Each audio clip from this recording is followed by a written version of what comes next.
ભરૂચ દૂધધારા ડેરીની યોજાયેલી રસપ્રદ ચૂંટણીમાં આખરે ભારતીય જનતા પાર્ટીની પેનલનો ભવ્ય વિજય થયો છે.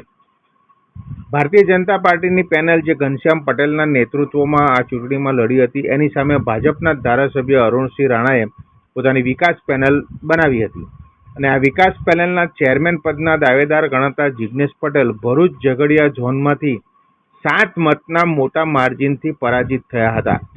ચેરમેન પદના દાવેદારને હરાવનાર એક સામાન્ય પશુપાલક મહિલા એ આ મોટા માથાને પરાજિત કરીને આ દૂધધારા ડેરીમાં જાયન્ટ કિલર બન્યા હતા.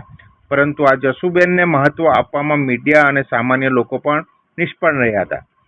ચેરમેન પદના મોટા દાવેદારને 7 મતના મોટા માર્જિનથી પરાજિત કરનાર આ જસુબેન એ જાયન્ટ કિલર સાબિત થયા છે અને વિકાસ પેનલના ચેરમેન પદના દાવેદારને હરાવીને જસુબેને ડેરીમાં સૌ મતદારો સહિત રાજકીય આકાઓને પણ આંચકો આપ્યો છે. દૂધધારા ડેરીમાં પરાજિત થનારા આ વિકાસ પેનલના ચેરમેનના દાવેદાર જ્યારે પોતાના ઝોનમાં એક સામાન્ય પશુપાલક મહિલા સામે જીતી શક્યા નથી, તો પછી આખી ડેરીનો વહીવટ કરવા માટે કેમ નીકળ્યા હશે એવો પ્રશ્ન થાય એ સ્વાભાવિક છે.